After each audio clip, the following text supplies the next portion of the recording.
আসসালামু আলাইকুম। আমরা স্টাডি করব সাম্প্রতিক রাষ্ট্রচিন্তা থেকে অধ্যায় 6-এর গণতন্ত্র সম্পর্কিত অতি সংক্ষিপ্ত গুরুত্বপূর্ণ প্রশ্নোত্তর। চ্যানেলটি সাবস্ক্রাইব করে সাথেই থাকবেন।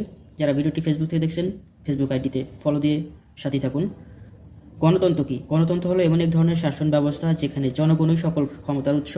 অংশগ্রহণমূলক গণতন্ত্র বলতে বোঝায় অংশগ্রহণমূলক গণতন্ত্র হলো যাতে সকল নাগরিক প্রত্যক্ষভাবে সরকারি নীতি নির্ধারণীয় কাজে অংশগ্রহণ করতে পারে। সংসদীয় শাসন ব্যবস্থাতে কে সরকার প্রধান হয়ে থাকে? প্রধানমন্ত্রী। যেমন বাংলাদেশ। ব্যক্তি তার নিজের উপর, তার দেহে ও মনের উপর সার্বভৌম। উক্তিটি করেছেন জে.এস. মিল। সংসদীয় শাসন ব্যবস্থাতে কাকে সমানদের মধ্যে প্রথম হিসেবে অভিহিত করা হয়েছে? প্রধানমন্ত্রীকে। সংসদীয় শাসন ব্যবস্থাতে কাকে সমানদের মধ্যে প্রথম হিসেবে অভিহিত করা হয়েছে? প্রধানমন্ত্রীকে। শক্তি বা বল নয়, ইচ্ছাই রাষ্ট্রের ভিত্তি। এটি করেছেন T H. Green. Democracy is a government of the people, by the people, for the people. উক্তিটি করেছেন সাবেক মার্কিন president Abraham Lincoln. Representative government গ্রন্থটির রচয়িতা জন মিল। ক্রেশিয়া অ্যান্ড ডিমোস শব্দটির অর্থ হচ্ছে শাসন ক্ষমতা। ডিমোস শব্দটির অর্থ হচ্ছে জনগণ। Democracy is a government of the folks, for the folks, by the folks. এই কথাটি আব্রাহাম লিঙ্কনকে ব্যঙ্গ করে বলেছে টমাস কার্লাইন বলেছে কথাটি। গণতন্ত্র কি? জনগণের শাসনকেই গণতন্ত্র বলা হয়।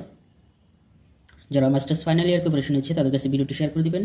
গণতন্ত্রের ব্যুৎপত্তি অর্থ হচ্ছে জনগণের শাসন বা ক্ষমতা। গণতন্ত্র প্রসঙ্গে আব্রাহাম লিঙ্কনের উক্তিটি হচ্ছে democracy is a government of the people, by the people, for the people. কোন ধরনের শাসন ব্যবস্থায় ব্যক্তি শাসনের পরিবর্তে আইনের প্রাধান্য প্রতিষ্ঠিত হয়? গণতান্ত্রিক শাসন ব্যবস্থায়। গণতন্ত্রের সাফল্যের দুটি শর্ত হচ্ছে আইনের শাসন এবং ন্যায় বিচার। আধুনিক গণতন্ত্র দুই প্রকার। একটা প্রত্যক্ষ গণতন্ত্র আর একটা হচ্ছে পরোক্ষ গণতন্ত্র। গণতন্ত্র শব্দটি সর্বপ্রথম কবে ব্যবহৃত হয়? খ্রিস্টীয় পূর্ব 5ম শতকে ব্যবহৃত হয়। খ্রিস্টীয় পূর্ব 5ম শতকে। কে গণতন্ত্রকে মূর্খের শাসন বলে অভিহিত করেছেন? প্লেটো। গণতন্ত্রের ইংরেজি প্রতিশব্দ হচ্ছে ডেমোক্রেসি। উদারনৈতিক গণতন্ত্রের আবির্ভাব হয় কিভাবে? ইংল্যান্ডের গৌরবময় বিপ্লব, ফরাসি বিপ্লব ও আমেরিকার স্বাধীনতার ঘোষণার মধ্যে দিয়ে উদারনৈতিক গণতন্ত্রের আবির্ভাব হয়। বিশ্বের অধিকাংশ দেশে কখন গণতন্ত্র জনপ্রিয়তা লাভ করে? বিংশ শতকের গোড়ার দিকে।